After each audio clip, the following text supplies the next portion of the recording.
North Nazabad में वो कौन से वर्टिकल प्रोजेक्ट हैं जो हाल ही में डिलीवर हुए हों?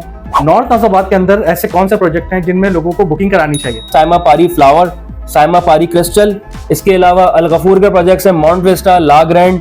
अलरौफ नॉर्थ विस्टा 1 तो तकरीबन सेल हो चुका है। अलरौफ नॉर्थ विस्टा 2 में लिमिटेड इन्वेंट्रीज बाकी है, वो अवेलेबल है 18 महीनों की इंस्टॉलमेंट पे। अस्सलाम वालेकुम नाज़रीन, उम्मीद करता हूँ आप सब खैरियत से होंगे। हमारी आज की वीडियो बहुत ज़्यादा नॉलेजेबल होने वाली है, खुसूसन नॉर्थ नाज़ाबाद के जो रिहायशी हैं और जो रियल्टर हजरात हैं कि उनके लिए बहुत ज़्यादा अहमियत की हामिल है। इसी वजह से आपने हमारी वीडियो लास्ट तक देखनी है। नॉर्थ नाज़ाबाद में पोर्शन पर लगने वाली पाबंदी आपके सेक्टर को कितना मुतासिर कर रही है? जो पोर्शन पर लगने वाली पाबंदी है, इसमें सबसे बेसिक चीज जो है ना, यहाँ पे आबादी का बढ़ता हुआ रुझान। यहाँ पे अगर फॉर एग्जाम्पल अगर किसी ने 60 साल पहले 70 साल पहले अगर किसी ने प्रॉपर्टी ली थी, अब उनके उसमें रहने वाले जो मकीन है, मिसाल के तौर पे अब वो पहले एक फैमिली रहती थी और अब उसमें 4 फैमिलीज हो गई हैं। तो 4 फैमिलीज होने की वजह से यहाँ पे जरूरत हो गई घर की। अब उसी घर को वो बनाएंगे पोर्शन। तो पोर्शन अब जो हमारे पास इंफ्रास्ट्रक्चर का निजाम है वो है 60 साल 70 साल पुराना।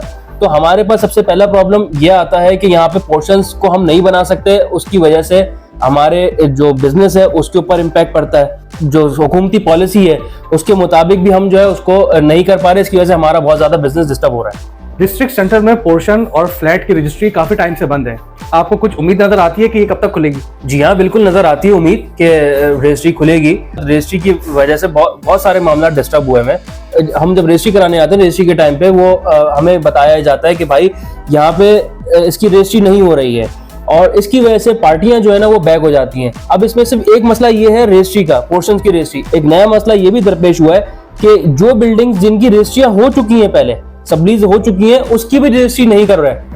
तो मेरी ये गुजारिश है, मेरी ये इनसे रजिस्ट्रार और जो दीगर जो इदारे हैं, इन लोगों से मेरी रिक्वेस्ट है कि जो रजिस्ट्रियां हो चुकी हैं माजी में, जिसकी सबलीज हो चुकी है या सेल डीड हो चुकी है, उसको कम से कम उसकी रजिस्ट्री करें। भले आप नई सबलीजें ना करें जब तक की पाबंदी आपने लगाई हुई है। नॉर्थ नाज़ाबाद में किराएदारों और मालिक मकान को बुनियादी तौर पर क्या क्या मुश्किलात पेश आती हैं? अगर आप किराएदार की बात करें, किराएदार और मालिक मकान की, तो सबसे पहले उसमें आता है mutual of agreement. Mutual of agreement के अंदर एक शिक ये होती है कि 11 महीने के बाद आपका 11 महीने की एग्रीमेंट की मुद्दत होती है और 11 महीने के बाद आपका 10% इंक्रीमेंट होता है, जिसमें अक्सर किराएदार और मालिक मकान में ये तकरार रहती है 10% इंक्रीमेंट को लेके कि हम 10% इंक्रीमेंट नहीं करेंगे, आप कम कर लें, और इस वजह से मालिक मकान और किराएदार में दोनों में तकरार रहती है। दूसरी बात यह है कि बिल्डिंग की मेंटेनेंस चार्जेस।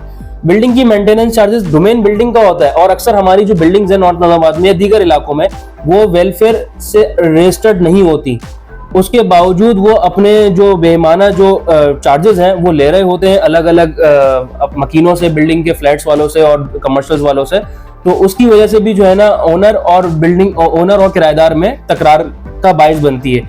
आप लोग नॉर्थ नाज़ाबाद और दीगर इलाकों में कौन कौन सी कमर्शियल प्रॉपर्टीज को डील करते हैं? स्कूल्स, आपके कमर्शियल बॉल रूम्स, इसके अलावा आपके शोरूम्स जो अलग अलग, फॉर एग्जांपल जैसे ब्रांड्स हैं, ब्रांड शोरूम। एक इंडोर क्रिकेट का एक कॉन्सेप्ट चला हुआ है, तो इंडोर क्रिकेट जो ओपन प्लॉट पे चल रहा है वो, और दीगर कमर्शियल एरियाज हैं जैसे ब्रांड्स हैं, डार्क स्टोर्स है और दीगर आउटलेट्स हैं। इनके साथ हम इन कमर्शियल प्रॉपर्टीज पे डील करते हैं ज्यादातर। इसमें रेंट और सेल दोनों चीजों पे हम डील करते हैं। नॉर्थ नाज़ाबाद में वो कौन से वर्टिकल प्रोजेक्ट हैं जो हाल ही में डिलीवर हुए हों और काबिल तारीफ भी हों? वैसे तो काफी डिलीवर्ड प्रोजेक्ट्स हैं नॉर्थ नाज़ाबाद में, लेकिन जो उसमें अच्छे एक नाम है वो मैं आपको बता देता हूँ। जैसे जिसमें साइमा पारी फ्लावर, साइमा पारी क्रिस्टल, इसके अलावा अल गफूर के प्रोजेक्ट्स हैं माउंट विस्टा, ला ग्रैंड। डीवाई बिल्डर्स का एक प्रोजेक्ट डिलीवर्ड है। एक नाज़ाबाद मेन 320 फीट रोड के ऊपर एनआर ट्रेड हब के नाम से भी एक प्रोजेक्ट है। एक प्रोजेक्ट और भी है जो कि अल रऊफ स्काई टावर के नाम से भी एक प्रोजेक्ट है, तो ये भी डिलीवर्ड प्रोजेक्ट है, हाल ही में डिलीवर हुआ है। नॉर्थ नाज़ाबाद के अंदर ऐसे कौन से प्रोजेक्ट हैं जिनमें लोगों को बुकिंग करानी चाहिए? वैसे तो काफी प्रोजेक्ट्स हैं नॉर्थ नाज़ाबाद में, लेकिन जिनको मैं प्रेफर करूंगा तो उसमें नॉर्थ विस्टा, अल रऊफ नॉर्थ विस्टा 1, अल रऊफ नॉर्थ विस्टा 2। अल रऊफ नॉर्थ विस्टा 1 तो तकरीबन सेल हो चुका है। अल रऊफ नॉर्थ विस्टा 2 में लिमिटेड इन्वेंट्रीज बाकी है, वो अवेलेबल है 18 महीनों की इंस्टॉलमेंट पे।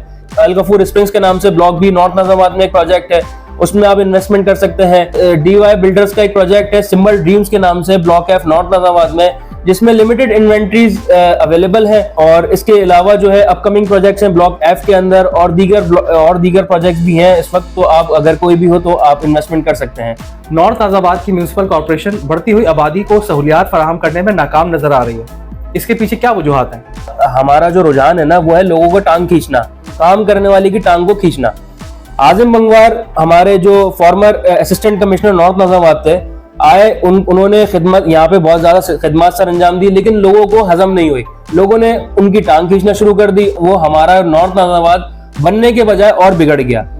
इसकी मौजूदा मिसाल आप देख सकते हैं कि आज के रोडों का हाल, आज की यहाँ पे नॉर्थ नाज़ाबाद में पॉल्यूशन। पहले रोड डालने से पहले याद नहीं आता कि मुझे यहाँ पे ना कारपेटिंग, मुझे यहाँ पे ना पानी की लाइनें डालनी है और सेवरेज की लाइनें डालनी है। उनको बाद में याद आता है कि यार मैंने ना ये लाइनें डालनी है। तो मेरी गुजारिश है डीसी सेंट्रल साहब से और असिस्टेंट कमिश्नर नॉर्थ नाज़ाबाद से कम इस चीज का ख्याल करें कि यहाँ बहुत ज्यादा इलाका पॉल्यूटेड हो गया है। इसकी वजह से हमें खुद काम करने में और क्लाइंट को कन्विंस करने में बहुत ज्यादा मसाइल दरपेश है।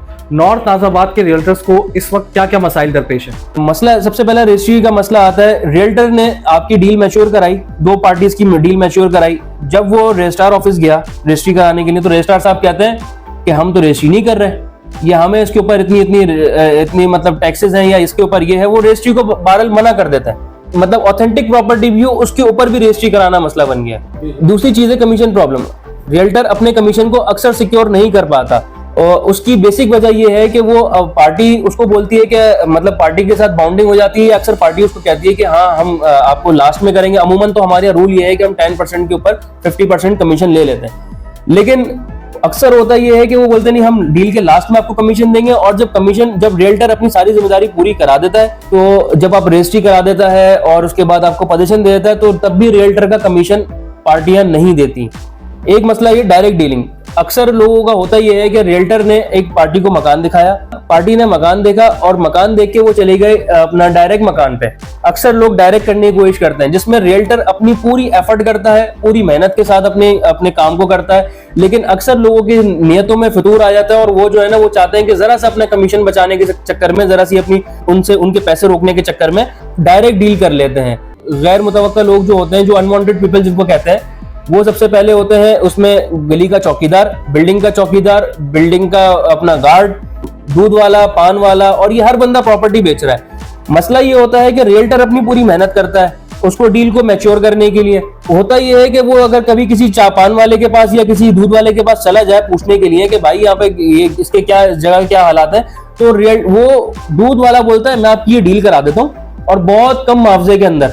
रियल्टर को तो पूरा कमीशन देना पड़ता है 1% 2%। वो बोलते हैं बहुत कम मुआवजा लेके हम आपकी डील करा देंगे, लेकिन वो उस डील को रियल्टर की पूरी मेहनत भी खराब हो जाती है। और जो चलते फिरते ब्रोकर जो आजकल एक मार्केट में कॉन्सेप्ट है, जिनका जो मेंबर नहीं है एसोसिएशन के, उनकी वजह से भी अपना रुझान है कि यहाँ पे रियल्टर को बहुत ज्यादा प्रॉब्लम का बाइस बनती है। किसी भी रियल्टर की अगर कोई प्रोजेक्ट की कॉस्ट किसी पार्टी को देता है, प्राइस फ्लक्चुएट कर जाती है। जब प्राइस फ्लक्चुएट करती है, फ्लक्चुएट करने के बाद उसने तो प्राइस दी थी, मिसाल के तौर पे मैं आपको आपका घर बना के दूंगा इतने की, अब वो मटेरियल कॉस्ट जब फ्लक्चुएट करेगी तो लाजमी सी बात है कि रियल्टर को ये भी एक प्रॉब्लम का सामना होता है कि मैं इसको अब डिलीवर कैसे करूं, ये तो मुझे नुकसान हो गया। नॉर्थ नाज़ाबाद में बढ़ते हुए स्ट्रीट क्राइम पर आपके क्या तासुरात? नॉर्थ नाज़ाबाद जो है पहले तो अमन का गहवारा समझा जाता था। नॉर्थ नाज़ाबाद की गलियां कुशादा और ग्रीनरी से भरपूर होती थी, और यहाँ पे जो है ना लोग समझते थे कि बड़ा ही महफूज इलाका है नॉर्थ नाज़ाबाद। गुज़िश्ता चंद सालों से हम देख रहे हैं कि नॉर्थ नाज़ाबाद जो है ना बदहाली का शिकार हो रहा है। पहले अमूमी तौर पे हर गली के अंदर एक बैरियर हुआ करता था, लोग यहाँ पे सरमायाकारी भी इजीली करते थे और लोग यहाँ पे रहना भी पसंद करते थे। लेकिन अब गुज़िश्ता चंद सालों से जो मसाइल दरपेश है नॉर्थ नाज़ाबाद के, स्ट्रीट क्राइम्स उसमें से एक बेसिक वजह भी है। और सबसे बड़ी बात यह है कि स्ट्रीट क्राइम में पहले होता यह था कि जो भी स्नैचर्स होते थे वो सीसीटीवी मॉनिटरिंग, सीसीटीवी कैमरे को देख के वो डरते थे कि यहाँ पे कैमरे लगे हुए हैं तो हमें यहाँ पे। लेकिन आज के दौर में जो है ना आजकल होता यह है कि वो धड़ल्ले से आते हैं और सामने चेहरा भी फेस कराते हैं, और उसके बावजूद कोई उसके ऊपर कार्रवाइयां नहीं होती। अगर तो हो भी जाए तो प्रॉब्लम ये होता है कि हमारे जो पुलिस वाले हैं या हमारे जो लॉ एनफोर्समेंट है जो उनको देख रहे होते हैं, वही हमें बोल रहे होते हैं कि यार छोड़ो, क्या करोगे, तुम्हें कोर्ट के चक्कर लगाने पड़ेंगे, ये हो जाएगा वो हो जाएगा। तो इसीलिए उल्टा डराते हैं बनिस्बत ये कि यहाँ पे फैसिलिटेट करें। मेरी ये रिक्वेस्ट है आपके फोरम से कि यहाँ पे डीसी सेंट्रल साहब, असिस्टेंट कमिश्नर, आईजी साहब, डीआईजी साहब और एसएसपी साहब, तकरीबन सारे मैंने वो बता दिया आपको, आप लोग देखें इसको जरा प्लीज। यहाँ पे नॉर्थ नाज़ाबाद के अंदर इस स्ट्रीट क्राइम की वारदातों से हमें थोड़ा सा महफूज करें। North Nazabad association of real estate agents, जिसको हम एनएन एरिया के नाम से भी जानते हैं, अपने रियल्टर्स की फलाह बहबूद के लिए क्या क्या काम कर रही है, और जो नई काबीना इस वक्त इलेक्टेड होकर आई है आपको उनसे क्या उम्मीदें वाबस्ता हैं? मैं सबसे पहले इसको अपनी खुशनसीबी समझता हूँ कि मैं एनएन एरिया का एक मेंबर हूँ। माशाल्लाह बहुत इज्जत मिलती है, मेंबरान है तमाम तर, उनसे भी, रियल्टर्स ब्रादरी, और इसके अलावा हमारे एसोसिएशन की जो हमारी कमेटी है। अच्छा, सबसे पहले जो काम है हमारी एनएन एरिया का, वो सबसे पहला है वेलफेयर का काम। तो वेलफेयर से हमें फ़ायदा ये है कि मैं बीइंग एन मेंबर, जो मुझे एक मेंबरशिप कार्ड मिला हुआ है, और मुझे या मेरी टीम, जो मेरे ऑफिस स्टाफ है, बहुत सारे हॉस्पिटल्स के अंदर, ब्लड बैंक में, स्कूल्स में और कॉलेजेस के अंदर और दीगर जहाँ जहाँ मतलब एसोसिएशन एसोसिएटेड है, हमें वहाँ पे डिस्काउंट्स भी मिलते हैं और हमें सर्विसेज भी अच्छी मिलती हैं। मैं अगर कोई उम्मीद लगाता हूँ अपनी एसोसिएशन से, तो मैं ये चाहता हूँ कि हमारी एसोसिएशन एक इलाकाई एसोसिएशन की सतह पे तो हम हैं, लेकिन एक गवर्नमेंट एसोसिएशन की सतह पे होना एक अहमियत का हामिल होता है कि हमारी एक बात में वर्थ होती है। अभी भी वर्थ है अल्हम्दुलिल्लाह, लेकिन उस वक्त हमारी बात जरा एक अलग होगी। अगर आपको ये वीडियो पसंद आई हो तो इसको ज़रूर लाइक करें, शेयर करें और हमारे चैनल को ज़रूर सब्सक्राइब करें। साथ ही आप हमें फेसबुक पर फॉलो करना ना भूलें। कमेंट सेक्शन में अपनी राय से ज़रूर आगाह करें। और अगर आपने अपनी कोई प्रॉपर्टी सेल या परचेज करनी हो तो शम्सी कॉर्पोरेशन का इदारा आपके साथ मौजूद है। इनकी टीम आपको 24 घंटे असिस्ट करने के लिए मौजूद है। दीगर मार्केटिंग प्रोजेक्ट्स में भी ये लोग काम कर रहे हैं। नॉर्थ नाज़ाबाद का एक रेप्यूटेड नाम है।